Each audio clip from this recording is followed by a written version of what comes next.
Jeste li zabrinuti za ovu situaciju između Rusije i Ukrajine? Jesmo. I to puno. Nažalost. Mislite li da će doći možda čak i do svjetskog rata? Ne bih baš to rekao, ali nikad se ne zna. Ne misli na dicu, ne misli na nikoga. Znači, on sam misli da ubije. A zašto? Pojma nema. Je li vas zabrinjava ova situacija koja se odvija između Rusije i Ukrajine? Hoće li utjecati ona na ovaj čitav svijet? Ma utjecat će sigurno na neki način, jer čitajući tako te neke novine, razne komentare od urednika i tako dalje, dade se naslutiti da Putinu se opet ne piše baš dobro o njemu.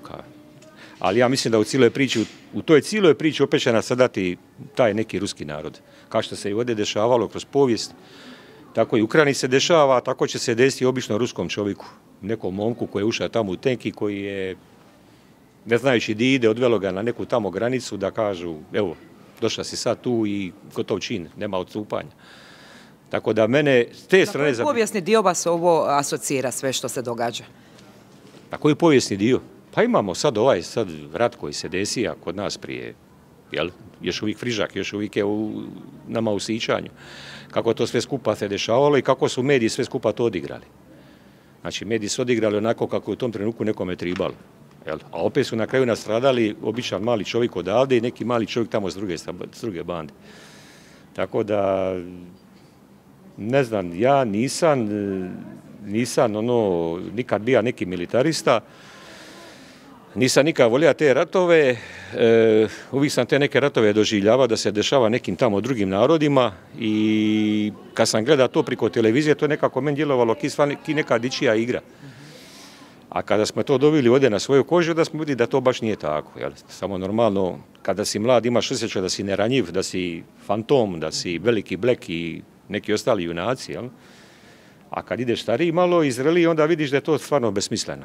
Tako da ja ne bih volio da ovo dugo potraje, ali ako ovo dugo potraje, onda će se to normalno odraziti na cijelu ekonomiju ove, mislim, pogotovo jadne države koja živi od tog turizma. Jel? Je li vas strah ove situacije koja se odvija između... U svakom slučaju da me je strah, svakako da mi je strah. Mislim, napadnuta je zemlja koja je neutralna, koja je samostalna i to od strane... Gledate, gospođo, na ovu situaciju koja se odvija između Rusije i Ukrajine. Je li vas strah uopće? Strah me je ovo u današnju 21. stoljeće da se nešto događa. Već smo to proživili i stvarno više ovaj rat treba zaustaviti. Molim sve političare ovog svijeta da zauzme se za mirnu konferenciju, da se ovo zaustavi, jer mi svi ovisimo sada što se danas događa i o ljudskim životima i cijelo čovječanstvo je napeto. Pa molimo neka sjednu za stol i razgovaraju da se ovo riješi. Stop ovome ratu.